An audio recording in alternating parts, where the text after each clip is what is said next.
দর্শক, আবেগ আর বাস্তবতার ফারাকটা টের পেল আফগানিস্তান। গোটা দুনিয়া তাদেরকে দেখতে চেয়েছিল সেমিফাইনালে। তারা সে অধরা স্বপ্নকে বাস্তবে রূপান্তরিত করেছিল বটে। মনের গহীন কোণে উকি দিয়েছিল ফাইনালের মধু আশা।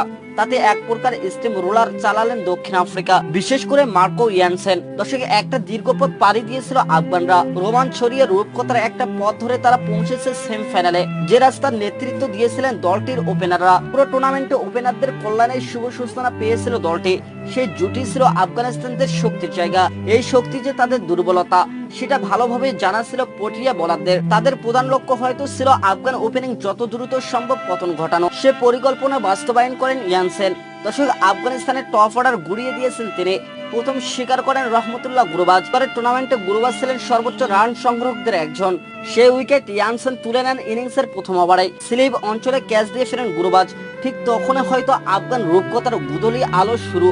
দ্বিতীয় উইকেটও গিয়েছে মার্কো ইয়ানসেনের পকেটে। সেমিফাইনালে যেতে হলে সুপার 8-এর শেষ ম্যাচের জয়ের বিকল্প ছিল না রশিদ খানদের। বাংলাদেশের বিপক্ষে তাই অভিনয়ের আশ্রয় নিয়েছিল গোলবাদীর নাইব। সেই নাইবের স্টাম্প উপড়ে ফেললেন ইয়ানসেন। তাতে করে স্বল্প রানে থমকে যাওয়ার শঙ্কা হয়েছে প্রবল। সে শক্তি হয়েছেও তাই। দর্শক, আরেক ওপেনার ইব্রাহিম জাদারনো ফিরে গেছেন দ্রুতই। কাগিসো রাবাদার বলে বোল্ড হয়ে ফেরেন তিনি। পাওয়ার প্লেতে আবারও আঘাত করে বসেন ইয়ানসেন। নানগেলিয়া খড়তে তৃতীয় উইকেট পতন হন।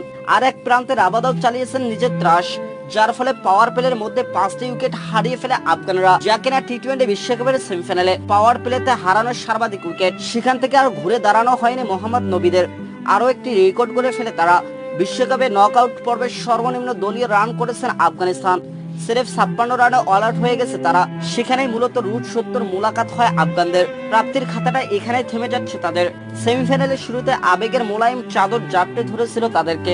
তাতে অবশ্য কনকনে বাস্তবতার ঠান্ডা ঠেকানো যায়নি।